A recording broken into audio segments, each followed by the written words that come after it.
cabdiqaadir firdhiye oo amar ku bixiyey in guriga uu degan yahay abwaan cabdirashiid jibriil ee laascaano lagu go'doomiyo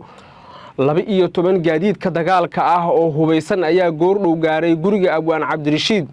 suldaan siciid suldaan cabdisalaan oo arrinkaasi ka caroodayna amar wuxuu siiyey ciidanka beesha warsangeli ee gobolka Sana'a ku sugan ciidanka warsangeli ma waxay soo geli doonaan laascaano waxaan ku soo gudbin doonaa khilaafka labada nin oo ka baxay intii lagu yaqaanay iyo garaadada maamulka waqooyi bari oo laba u kala jabay sidoo kale qodobada kale aan ku soo gudbin doono waxa qayb ka noqon doona laba diyaaradood oo ay leedahay wadanka Turkiga ayaa waraaqada digniin ah maanta waxay ku daadiyeen deegaano hoos yimaada magaalada Berbera waxa ay waraaqadahaasi ahaayeen kuwa digniino loogu jeedinayo shacabka Berbera inay la shaqeeyaan Israa'iil haddaba waxa ku qornaa gudaha waraaqadahaasi ay ahaayeen ayaan ku soo gudbin doonaa waxaan kaloo ku soo gudbin doonaa garaad Cabdullaahi Garaad Saleebaan oo kulan degdeg hadda la leh saraakiisha beeshiisa ee ciidamada amniga qodobadaas iyo waxyaabihii kale ee nagu soo kordhaa ayaan saaxiibayaal idin faahfaahin doonaa ee soo dhawaada haddii tahay markii kugu horeysay ku soo biir daraja media waxaad heli doontaa dhammaan wararka iyo warbixinada xasaasiga ah oo mar walba halkan aan ku daabacno aragtidaada qaybta commentiga ee noogu reeb soo dhawaada saaxiibayaal meel kasta oo aad joogtaan habeen wanaagsan ciidamo la sheegay inay si gaar ah uga amar qaataan cabdiqaadir firdhiye hogaamiyaha maamulka waqooyi bari ayaa goordhow waxa ay tageen guriga uu degan yahay abwaan cabdirashiid jibriil madaxweyne ku-xigeenka maamulka waqooyi bari firdhiye ayaa amray in gurigiisa uusan ka soo bixi karin abwaan cabdirashiid maadaama ay soo baxayaan warar sheegaya in abwaan cabdirashiid uu doonayo inuu iskagaba tago magaalada laascaano oo abaabul ciidan uu ka bilaabo gobolka Sana'a gaar ahaan Ceergaabo haddaba si uusan abwaanku uga bixin magaalada laascaano cabdiqaadir firdhiye ayaa qaaday tallaabo xaaladda dab kale ku sii shidaysa hadda aan kula hadlayo si xaaladda loo qaboojiyo guriga abwaan cabdirashiid waxaa goordhow gaaray garaadka guud ee beesha jaamac siyaad garaad ismaaciil iyo sidoo kale garaadka guud ee beesha maxamuud garaad Cabdullaahi Garaad Saleebaan labada ninba waxay rabaan in la qaboojiyo xiisadda laakiin garaadada kale oo uu ku jiro garaad jaamac garaad cali garaad cabdikariin iyo sidoo kale garaad mukhtaar waxay la jiraan dhinacan cabdirashiid jibriil khilaafka oo la islahaa waa wax yar oo maalmo iyo saacado qaadanaya oo lacalla haddii ay timaado xaaladdu dhab waa ay qaboobi doontaa arrintan ayaa hadda khilaafku wuxuu noqday mid daba dheeraaday oo xataa gacanka hadal isku bedeli kara ciidanka la sheegay inay cabdiqaadir firdhiye si gaar uga amar qaataan waxaa la sheegay waqooyiga iyo koonfurta guriga uu degan yahay cabdirashiid jibriil in ay ciidamadu isku geedaameen kadib markii mid ka mid ah saraakiisha ilaalada uu ahaa cabdirashiid jibriil oo banaanka u soo baxay oo uu weydiiyey sababta ay sidan u sameeyaanna waxay sheegeen in la soo siiyey amar ah in cabdirashiid jibriil uusan ka bixi karin gudaha magaalada laascaano sidaas lamid xilligan aan idila hadlayo guriga abwaan cabdirashiid waxaa gaaray fahiimo quuja iyo xildhibaano fara badan oo ka tirsan golaha wakiilada maamulka waqooyi bari xogaha iyo wararkan helayna waxay tilmaamayaan in fahiimo quuja iyo xildhibaano fara badan oo ka soo jeeda Sanaag iyo Highland ay doonayaan in xilkaba laga qaado cabdiqaadir firdhiye haddii uu sii wado cagajugleynta uu ku hayo madaxweyne ku-xigeenka maamulka waqooyi bari khubarada arrimaha la socota waxay leeyihiin waa in si degdeg ah garaadadu arrinkan ay u soo farageliyaan isla markaana xal degdeg ah la raadiyo inta aysan xaaladdu faraha ka bixin oo xabad aysan u bilaaban marka laga hadlayo xiisadaha halkaa ka taagan khubarada arrimaha la socota sidoo kale waxay leeyihiin abwaan cabdirashiid jibriil weli wax badan ayuu xeerinayaa ciidan kuma yara dhaqaale kuma yara xildhibaano kuma yara garaado kuma yara oday dhaqameed kuma yara laakiin wax badan oo xeerinaya sidoo kale waxaa soo baxaya warar sheegaya in suldaan siciid suldaan cabdisalaan maxamed uu wacad ku maray haddii cabdirashiid jibriil wax la yeeleeyo ama wax loo dhimo inuu laascaano 2 maalmood gudood ku qabsan doono oo laascaano ay noqon doonto wixii hore uga dhacay wax ka daran taasoo dabcan dad badan ay u arkaan inay tahay hanjabaadii ugu sarreysay ee hadda ka imaanaysa beesha faca weyn ee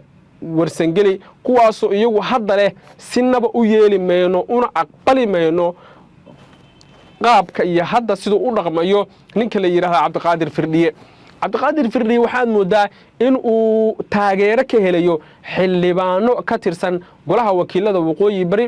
inuu taageero ka helayo garaadada laftirkooda oo qaarkood la leeyahayba waxayba la jiraan ninka la yidhaahdo cabdiqaadir firdhiye caleemasaarkii wixii ka dambeeyey dabcan labada nin iskuma ficneen shalay hadima sharafeed uu sameeyey garaadka guud ee beesha jaamac siyaad waxaa iskaga baxay abwaan cabdirashiid markii dambena waxaa la sheegay garaadku inuu si weyn uga carooday oo uu sheegay in laga ficnaa inuu sidan sameeyo ninka odayga ah wixii kalena la xallin karay xaaladdu marka waxaad moodaa inay weji kala yeelatay oo xaaladdu ay si kala noqotay wixii ku soo kordhaa saaxiibayaal waynu arki doonnaa haddii allah ugu dalow raalli ka noqdo khilaafkan halkuu ku dambeeyo adigu see u aragtaa in khilaafkan lagu xallin karo bal aragtidaada qaybta kumantiga markana laba diyaaradood oo ay leedahay dowladda waddanka turkiga ayaa la soo warinayaa inay goordhow waraaqada digniin ah ku daadiyeen waqooyiga iyo koonfurta magaalada berbera ee gobolka saaxil waxaa la soo warinayaa in waraaqadahan ay ku qornaayeen erayo af carabi af turkish af ingiriisi iyo af soomaali waxay wararku tilmaamayaan in waraaqadahan ay ku qornaayeen erayo adag oo ah haddii aad soo dhowaysataan cadowga muslimiinta waxaad la kulmi doontaan jawaabo adag taasi oo dabcan walaac iyo walbahaar ku abuurtay shacabka magaalada berbera oo sheegay inaysan waxan iyo wax la mida toona aysan fileen xaaladdu haddii ay halkaa marayso dadka arrimahan la socda waxay leeyihiin haddii aan si degdega xal loo helin wax badan ayaa khaldami doona yacni haddii turkidu ay soo hanjabayaan israa'il ay leedahay saldhig baan ka dhisanayaa magaalada berbera dabcan wax badan ayaa khaldami doona wax badan ayaana isbedeli doona oo mana ficno ayaa la leeyahay dad badan oo arrimahan la socday in ay isha ka daawadaan hanjabaadda labada quwadood ee adduunka ugu waaweyn waa turkiga iyo israa'iil inay ku dagaalamaan deegaanada somalilan yacni dhulkii nabdoonaa ee xasaaradda lahaa ee nidaamka iyo kala dambeyntu ay ka jirtay in hadda ay ku dagaalamaan ciidanka turkida iyo kuwa israa'iil dabcan waa foolxumo ayaa la leeyahay turkidu warqadda ay halkaa ku daadiyaan dabcan qaybta dambe waxaa ku qornaa erayo aad moodid inay yihiin kuwo xogaa adag oo la xidhiira cadowga laayay boqolaal shacaba haddaad soo dhowaysataan tallaabo ayaanu qaadaynaa oo cid naga kiin celin karta ma leh iyo erayo kale oo dabcan aad moodid inay xiisadda uga sii darayaan dad badan oo arrimahan la socday waxay leeyihiin waa in dowladda federaalka ah ee soomaaliya ay arrinkan si degdeg ah xal uga gaarto islamarkaana ay u xalliso sibaa la leeyahay quwaduhu halkaasi aysan ugu dagaalamin turkidu waxay rabaan inay iyagu maamulaan hawada somalilan halka ciidamada israa'il iyana ay rabaan inay maamulaan hawada somalilan halkaasna isku dhac ayaa ka imaan kara oo xaaladdu waxay tegi doontaa meel aan waxba laga qaban karin haddii aan hadda si degdega xal looga gaarin qodobada laysku hayo sidaas si lamida warar iyo macluumaad kale oo soo baxayaahi waxay leeyihiin xaaladdu haddii ay sidan kusii socoto dabcan waa la arki doonaa isku dhacyo waaweyn oo dhanka ciidamada ah oo xaaladda dab kale kusii shidaya iyada oo macluumaadka la helayana ay tilmaamayaan in ay adag tahay in si rasmiya loo ogaado waxyaabaha halkaasi ka jira qodobkeena ugu dambeeyana garaadka guud ee beesha maxamuud garaad cabdulaahi garaad saleebaan ayaa goordhow laascaano wuxuu ugu yeeray inta badan saraakiisha ciidamada beela hoosaadka ee beesha maxamuud garaad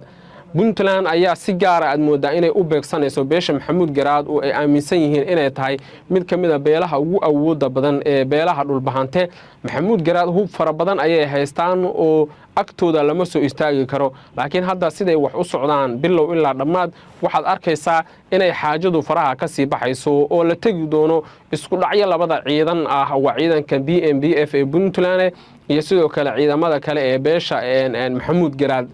toddobaadkii lasoo dhaafay ayaan daawadayaal idiin sheegay in haddii xaaladdu sidan ay kusii socoto ay wax badan isbedeli doonaan oo la arki doono isku dhacyo labada ciidan ah taasi oo aysan cidna dan ugu jirin marka la eego xasaradihii iyo sidoo kale dhibaatooyin fara badan oo dadkaas soo wajahay oo halkaasi ka jira yacni buuhoodle waxaad moodaa in si gaar ah looguba xilsaaray beesha maxamuud garaad oo dharaariya habeen ay leeyihiin waxaan ka difaacaynaa cid walba oo ku soo gardaroota magaalada buuhoodle sababtoo ah sharafta iyo heybadda beesha maxamuud garaad haddii ciidanka puntland halka ay la wareegaan sharaftii iyo heybadda ay lahaayeen ma lahaanayaan sida ay dad badan aaminsan yihiin